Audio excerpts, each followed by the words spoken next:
Glory to Jesus Christ.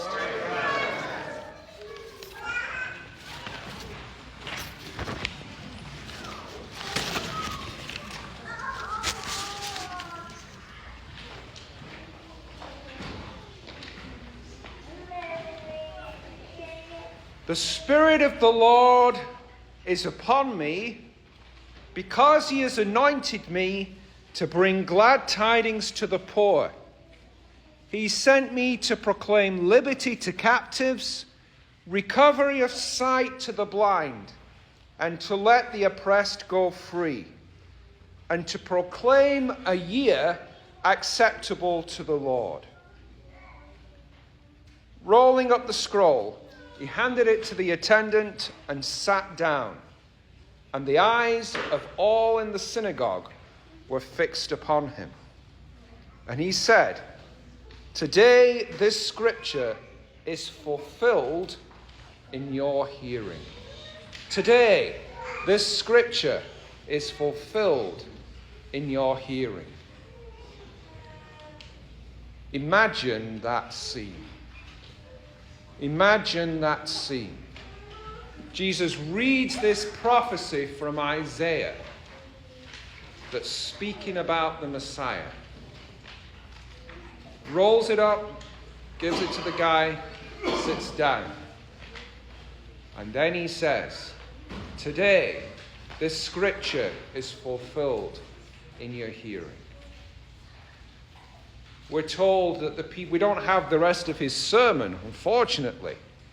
But we're told that the people marveled at literally the words of grace that came from his mouth, at his wisdom and at his mighty works.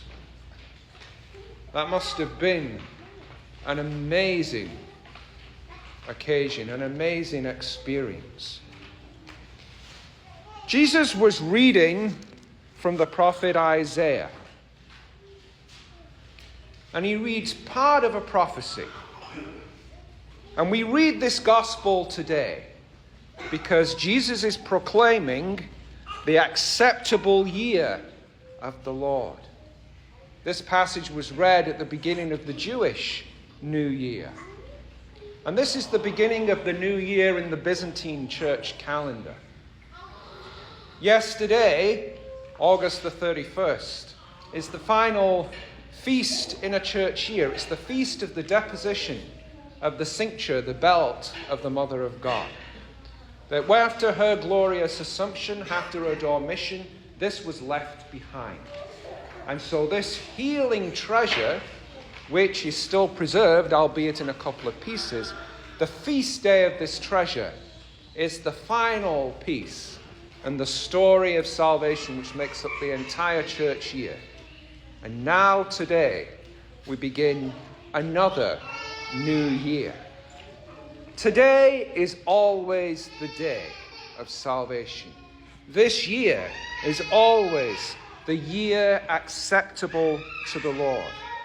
And as the Jews read the scripture at the beginning of a new year, so do we. Jesus reads part of this prophecy from Isaiah. But he stops after the point where he says to proclaim the acceptable year of the Lord. Because the second part of Isaiah's prophecy has more to say. He says to proclaim the acceptable year of the Lord and the day of vengeance of our God. To comfort all who mourn, to console those who mourn in Zion, to give them beauty for ashes, the oil of joy for mourning, the garment of praise for the spirit of heaviness. That part of Isaiah's prophecy has not yet been fulfilled. The day of vengeance of our God has not come yet. But oh my goodness, it will come. Those who mourn have not yet been comforted.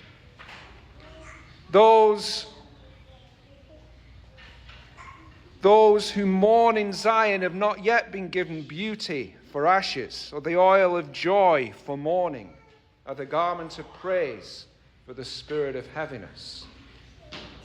But Scripture tells us that one day this prophecy will also be fulfilled by Jesus, who will wipe away every tear from their eyes.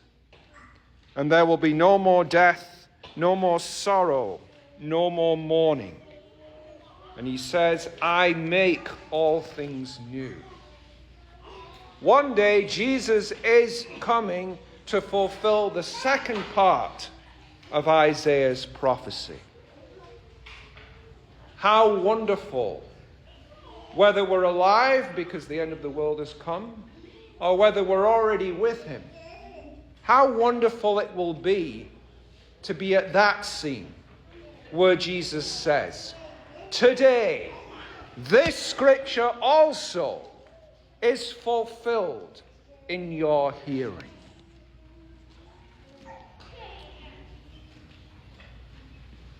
St. Paul says, he reminds us about light shining in earthen vessels. And again, he's echoing the same part of the book of Isaiah, where Isaiah speaks about the Messiah and says, arise, shine, for your light has come, and the glory of the Lord is risen upon you. The Lord will arise over you, and his glory will be seen upon you.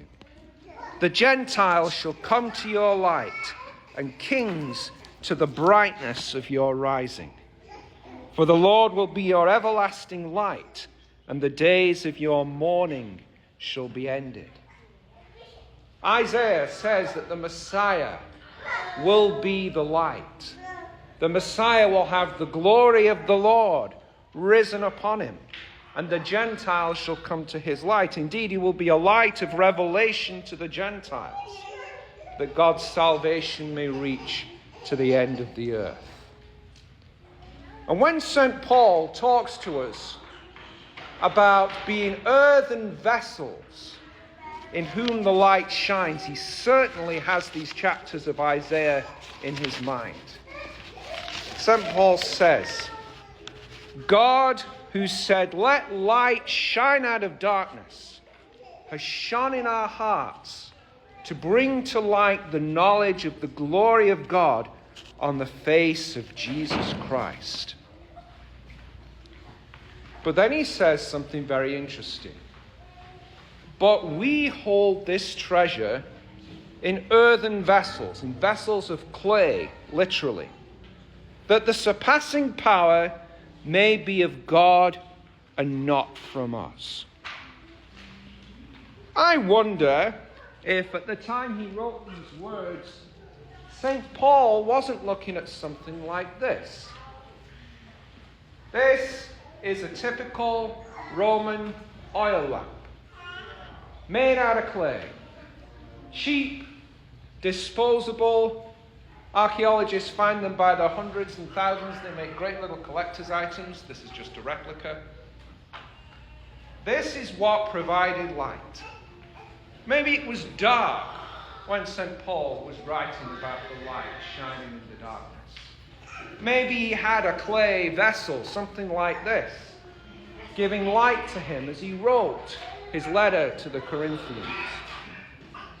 But kids, what do you need inside a lamp to light it? Does anybody know? Oil. That's right. You need oil. And oil, at least in ancient days, was something quite precious. St. Paul said we have this treasure within. Isaiah prophesied about that oil of gladness, that oil of joy. Jesus even spoke the parable of the wise and foolish virgins, those who had kept enough oil and those who hadn't. We have this treasure within. And I think it looks something like this. Because now that we have oil, now that we have the treasure within, we can shine with the light of the glory of God.